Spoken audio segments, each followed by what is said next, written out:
자, 오늘 주제 공개하겠습니다. 미 은행 연이은 파산, 당신 계좌 괜찮아요? 괜찮으세요? 괜찮으세요? 저는 뭐 전액 현금이기 때문에. 아, 괜찮습니다. 현금 기회를 노리고 계시고. 괜찮습니다. 괜찮습니다. 야, 상당히 투자 전략을 잘 세우신 건지 아니면 그냥 운이 좋았던 건지 모르겠지만 사실 대부분 크립토 투자자들의 계좌가 그닥 괜찮지 않을 것 같습니다. 사실 뭐 주식 투자하는 분들 계좌도 좋지 않을 것 같고요. 지금 현재 제가 앞서서 이게 너무 펀치를 많이 맞다 보니까 정신줄 놓은 느낌인데요. 실버게이트라고 하는 그 암호화폐 거래소에 24시간 현금 유동성을 제공하고 있는 은행이 자체 청산을 발표했어요. 이른바 이제 돈이 없어가지고 이제 청산을 하게 되는 거였고요. 이것만 해도 파장이 이어지는가 싶었는데 그 다음에 실리콘밸리 뱅크라는 이 실리콘밸리 스타트업의 친구라고 할 수 있는 그들에게 뭔가 신용 없이도 대출해줬던 은행이 파산 직전까지 몰리다가 정부의 지원을 받게 됐습니다. 미국 정부에. 이러다 보니까 스타트업 가운데서는 사실 암호화폐 스타트업도 많기 때문에 역시나 코인 시장도 휘청했고요. 그 다음에는 또 친암호화폐 3대 은행이라고 할 수 있는 시그니처 뱅크마저 파산 선언을 했습니다. 앞으로 어떤 은행이 더 나오는 거 아닌지 사실 걱정이 되는 상황인데요. 일단 여러 가지 은행들의 연이은 파산, 이에 따른 비트코인 시장에 미치는 영향, 그 원인부터 전망까지 순서대로 짚어보도록 하겠습니다. 자, 일단 악재가 너무 많았어요.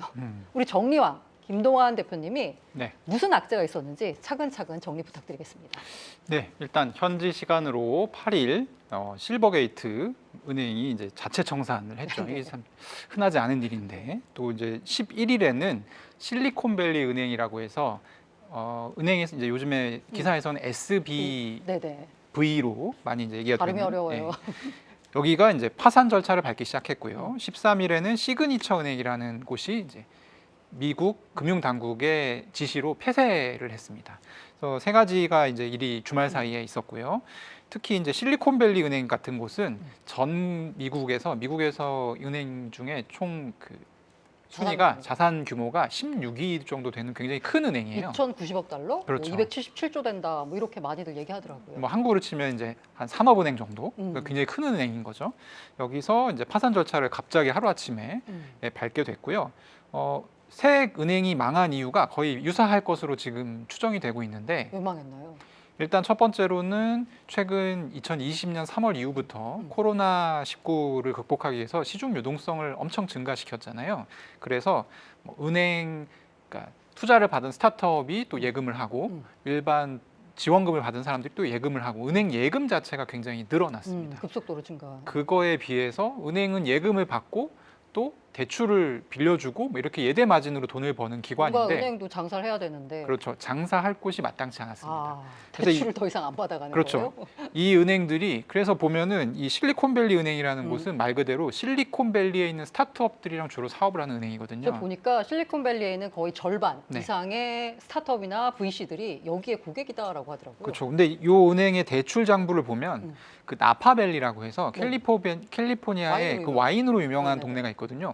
거기 와인 회사에도 대출을 해준 내역이 나옵니다. 그러니까 대출을 해줄 수 있는 데는 하려고 했다는 거죠. 근데 대출 뭐 받으려고 하는 사람도 잘 없고 하다 보니까 어쨌든 이 친구들이 뭐에 손을 댔냐면 채권을 사기 시작합니다. 사실 근데 채권이라고 하면 이른바 정크 본드 같은 걸 빼고 네. 우량한 채권이라고 하면 네. 안전자산 아닌가요? 매우 우량한 미국채 10년물 정도를 샀던 거를 완전 우량한 자산. 완전 우량한 자산, 네. 유동성도 굉장히 높은. 그리고 뭐 미국이 설마 파산? 이건 생각할 수가 없는 거잖아요. 그럴 일은 없을 거고요. 네네. 근데 문제가 뭐냐면 네. 작년 3월부터 한 8개월 동안 금리가 4% 이상 올랐어요. 좀 많이 오르긴 했죠. 네, 금리가 오르면 채권 가격은 그만큼 떨어지는 속성이 있습니다. 그런데 채권이야 만기까지 들고 있으면 네. 어차피 원금 플러스 이자 주잖아요. 그렇죠. 근데 만기가 이제 10년인데 네네. 만기가 3개월 정도 이건 이제 버틸만 하죠. 네. 근데 만기가 10년이다. 이러면 10년을 들고 있어야 되는데 10년을 들고 있지 못하도록 하는 사태가 벌어질 수 있죠. 그게 뭐냐면 네네. 예금자들이 몰려와서 내가 맡긴 돈 돌려줘라고 하면 그 돈은 은행은 돌려줘야 됩니다. 그렇죠.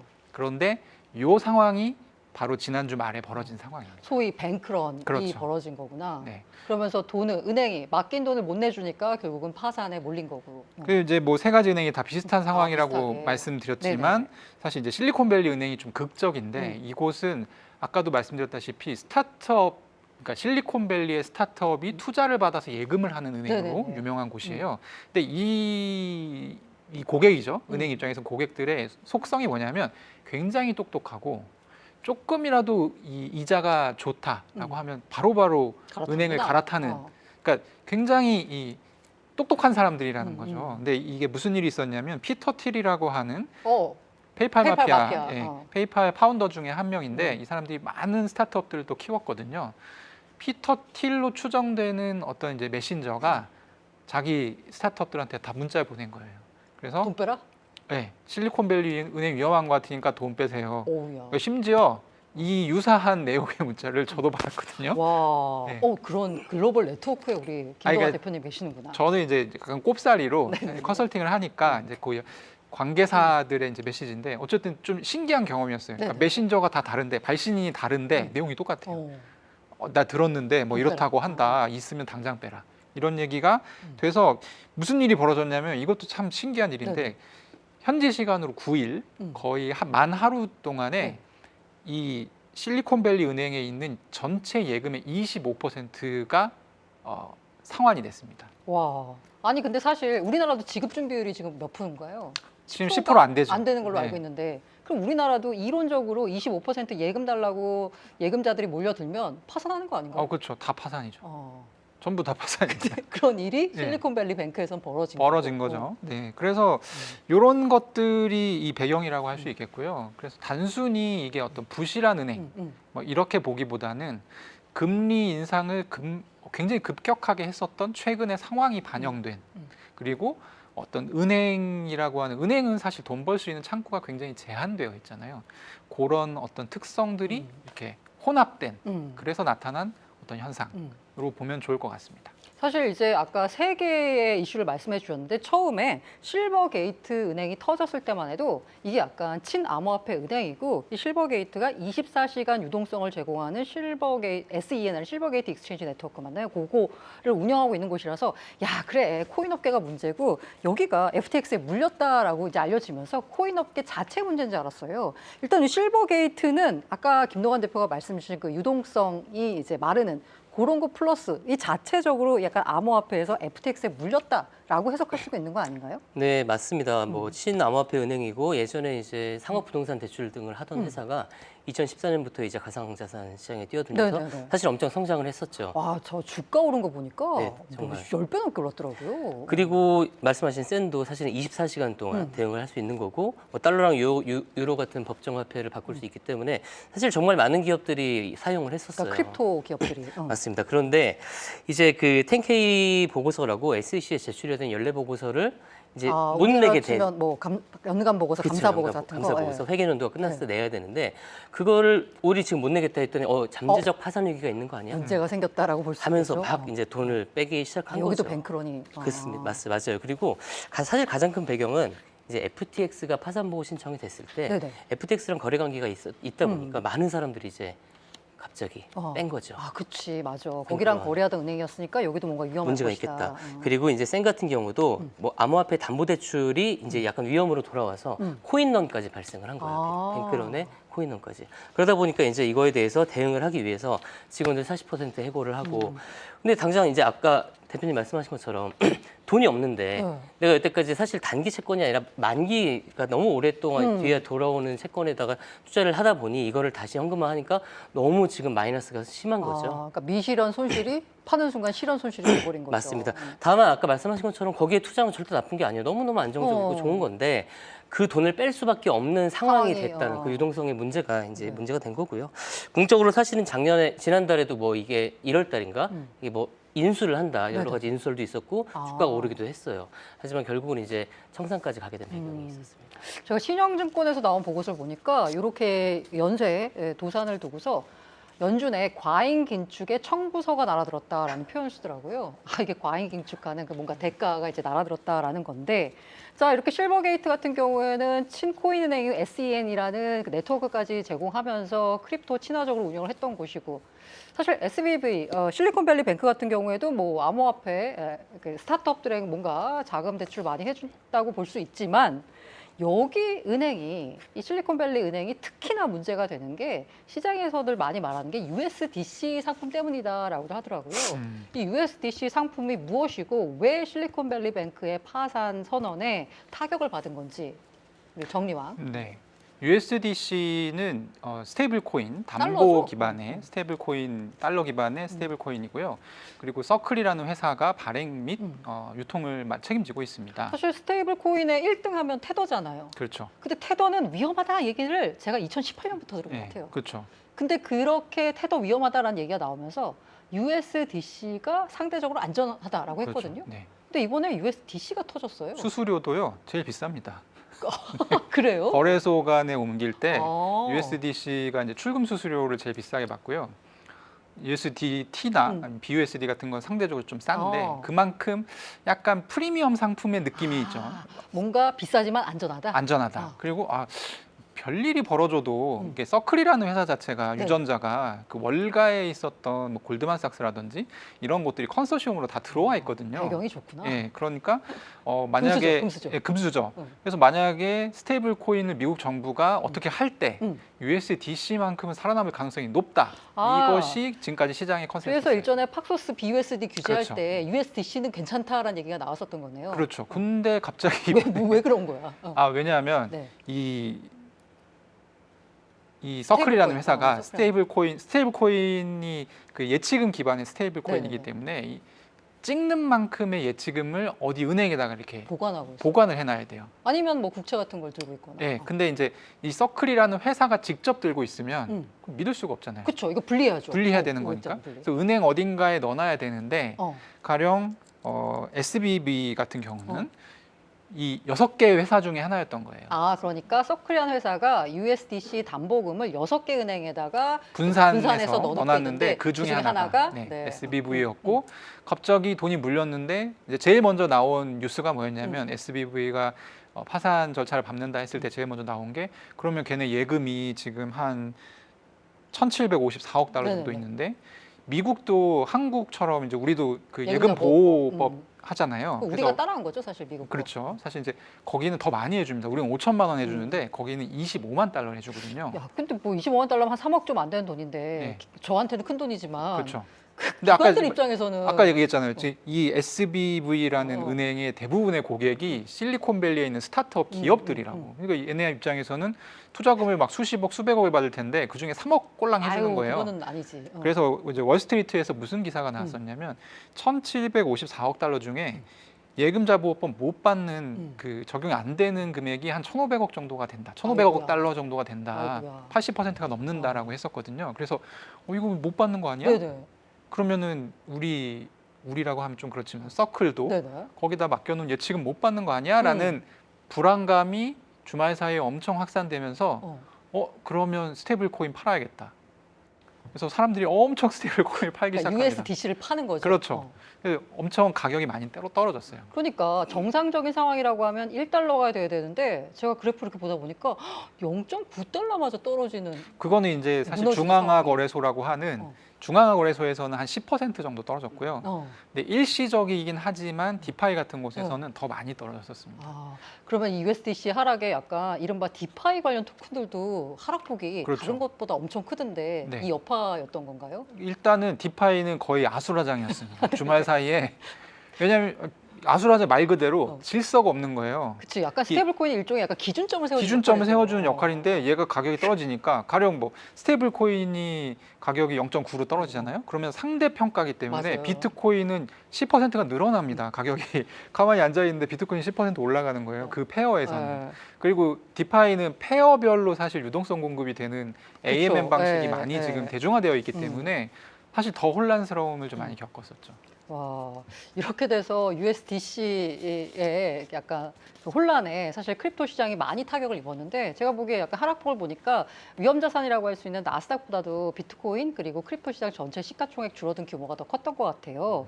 그러면 이제 걱정이 뭐냐면 이른바 이제 이 달러가 우리 예를 들어서 생각해 보자면 우리 업비트에 그 현금을 넣을 수 있는 창구가 K뱅크잖아요. 근데 갑자기 K뱅크가 문을 닫았어. 그 업비트에 돈을 넣을 수가 없잖아요. 그렇죠. 이런 상황이 지금 미국에서 벌어진 셈이 아닌가 하는데 자 보자면 아까 말씀드린 대로 서클 같은 곳에다가 서클이 약간 준비금을 맡기는 SBB가 약간 묻어졌고 그리고 친암호화폐 은행인 실버게이트, 시그니처 다 문 닫았고 이러면 이른바 이 현실 세계에 있는 전통 금융 시장에 있는 자금이 크립토 시장으로 들어올 수 있는 창구가 막힌 거니까 이 크립토 시장의 유동성은 상당히 떨어지는 거 아닌가요? 떨어지게 되는 거예요. 떨어지죠. 네. 네, 그러면 비트코인 가격에도 조금 안 좋은 영향을 미치지 않을까요? 그러니까 단기적으로 보면은 떨어질 수 있다고 생각을 하는데 네네. 지금 뭐 이후에도 계속 말씀드리겠지만 이거에 대해 어떻게 대처를 하느냐에 음. 대한 부분이 일단 중요할 것 같고요. 그리고 지금 뭐 미국에서 금융당국에서 실제로 이제 이것들을 보장할 수도 네네네. 있다라고 해서 구원투수처럼 음. 나왔던 부분들도 있고 그리고 이게 단순히 이제 가상 자산의 문제만이 아니라 어. 어떤 앞서 말씀 주신 것처럼 연준의 기조가 시장의 국채를 매도화를 자꾸 시키는 분위기가 돼서 매도가 또 다른 대량 매도를 부르는 어떤 이런 시장의 움직이기 때문에 어떤 가상자산 시장의 유동성만으로 치부하기는 좀 어려운 부분이 있습니다. 아니 그런데 약간 제가 걱정이 되는 게 뭐냐면 그러면 이제 서클이나 다른 크립토 이제 거래소들이 이른바 다른 은행 파트너를 찾아야 되는데 최근에 이게 뭐 늘 하시는 말씀이긴 하지만 우리 파월 연준 의장께서 은행에 암호화폐 시장 진출은 주의해야 된다라고 경고를 했어요. 네. 이렇게 연준 의장이 경고하니까 은행 입장에서는 조금 주저하지 않을까 걱정이거든요. 주저하죠. 근데 사실은 이제 가끔 제가 심심하면 구글에 쳐보는 게 네.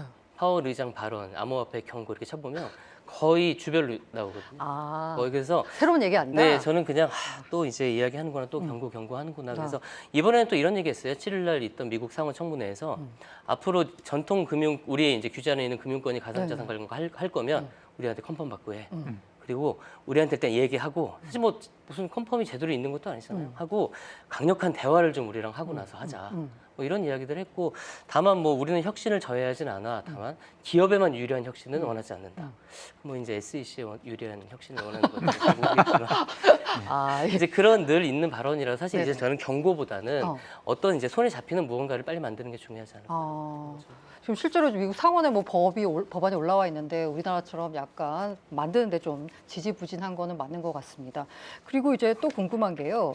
자, 이렇게 되면은 사실 이건 어떻게 보면 약간 희망회로 돌리는 걸 수도 있는데 시장에서 퍼지는 투자자들 사이 희망회로가 뭐냐면 야, 크립토 시장이 잘 나가다가 한풀 꺾인 계기가 뭐냐라고 보면 파월 의장이 의외로 매파적인 발언을 하면서 뭐지? 3월 FOMC 때 금리를 0.5%포인트 빅스텝 밟는 거 아니야? 라고 예상을 하면서 시장이 좀 위축됐어요. 크립토 시장을 포함한 전반적인 위험자산 시장이요. 그런데 이런 사태가 터지는 마당에 0.5 올릴 수 있겠어? 라고 하면서 베이비 스텝, 더 나아가 노 스텝 얘기까지 나오면서 야 그러면 긴축이 약간 그 느슨해지는 거니까 조이는 그 속도가 가자를 다시 외쳐도 되는 거 아닌가라는 희망으로 돌리시는 분들도 있어요. 이거에 대해서는 어떻게 생각해요? 너무 돌리는 건가요? 저는 그러니까 그것도 일리가 있는 네네네. 얘기고 실제로 골드만삭스가 올해 3월 FOMC에서 안 올릴 거다, 노스텝이 나올 거다라는 그 얘기를 했어요, 전망을. 근데 저는 오늘이 되게 중요한 것 같아요. 그러니까 한국 시간으로 오늘 밤에 그 연준 미국으로는 월요일 아침이죠. 한 월요일 미국 시간으로 아침 11시 정도에 연준에서 이제 긴급 회의를 합니다. 네네. 그래서 긴급 회의라고 해서 이 사태만 가지고 회의를 하는 건 아니고요. 이게 말이 긴급 회의고 이게 이제 긴급 회의지만 정례 회의처럼 계속 긴급한 회의가 정해져 있는 월요일 회의하는. 그런 회의인데요. 네. 어쨌든 여기서 항상 얘기가 나누어지는 게 뭐냐면 재할인율 관련한 얘기를 나눠요. 이게 재할인율 좀 어려운 얘기인데 네. 쉽게 얘기하면 은행에 더 많은 유동성을 공급해 줄 수 있는 그러니까 이 재할인율을 낮추게 되면 은행에 더 많은 이 유동성을 공급해 줄 수 있게 되는 거죠. 아, 연준이 그러니까 금리와 재할인율로 유동성을 조절하는 거구나. 그렇죠. 네. 근데 이제 저의 예상은 오늘 재할인율 인하를 할 것 같아요. 유의미하게. 그럼 유동성을 공급해 준다. 그러면 은행 한정에서는 어. 금리 인하 효과가 있는 거예요. 거고. 그리고 대신에 전체적인 금리는 이전대로 인상 기조를 가져갈 거라고 보는데 0.5. 0.5는 힘들 거고 0.25 정도를 가져가지 않을까 싶어요. 근데 이거를 만약에 이렇게 됐다고 해서 금리를 안 올린다. 그러면은 또 물가가 튀어버리면 사실 이제 지금 이 물가 때문에 금리 올리고 난리가 났던 건데 결국에 아주 근본적인 원인은 잡지 못하게 되는 셈이거든요. 아니 물가 때문에 금리 올렸는데 네네. 금리 올렸더니 그렇죠. 은행이 터진다고 해서 못 올린다고 하면 물가 못 잡는 거잖아요. 그렇게 되는 거죠. 아, 그러면 우리 이사님은 얼마나 올리고 이게 그 비트코인 가자를 지금 외쳐도 될까요? 그러니까 이게 연준이 기존은 금리를 계속 긴축으로 가져가면서 뭔가 또 유동성은 그 리스크를 막기 위한 아, 정책을 진짜 한다는 게 힘들어요. 너무 아이러니한 것 힘들어요. 같고요. 네. 사실 이제 어제 고용 지표가 나왔는데 이렇게까지 관심이 없는 것도 너무 재밌는 것 그렇죠, 같아요. 원래 막 신경 오늘 쓸 겨를 아침에 없어요. 그러니까 저는 사실은 모두가 0.25 BP를 생각을 하고 네, 있지만 맞습니다. 지금 아마 파월이 곧 인터뷰를 하면은 뭐 스테이블 코인부터 너무 많은 질문을 받을 거예요. 거기서 이제 어떻게 요리조리 피해갈지가 참 저는 관전 포인트 같은데 제 생각에는 안 올릴 것 같아요. 노스템, 네, 골드만삭스와 함께 갑니다. 네, 저는 노스텝으로 그래서 갈것 비트코인 같습니다. 가자 지금 매수 기회인가요? 지금은 아니고요. 아, 저는 지금 3월 아니다. 한국 시간 3월 23일 이후에 FOMC 결과 확인하고. 예. 네, 이후에 알겠습니다. 한 번은 가야 될 것 같습니다. 자, 지금 어쨌든 최악의 위기 상황은 좀 벗어난 느낌이긴 한데요. 앞으로 이게 시스템 위기로 전이가 될지 더 큰 위기가 남아있을지 모르는 상황이니까 각자 잘 판단하셔서 투자에 꼭 성공하시길 바랍니다. 크립토 투자들 삶의 품격을 더하는 델리오 위클리 아카데미. 김남수 기사님. 한국경제TV와 델리오가 함께하는 가상자산 위클리 아카데미 별도 신청 없이 유튜브에서 화요일 오전 11시에 공개됩니다. 다음 주 화요일 날은 새봄 미술 인문학으로 바라보는 내 삶의 가치와 동기부여라는 주제로 투자자분들께 소개해드리겠습니다.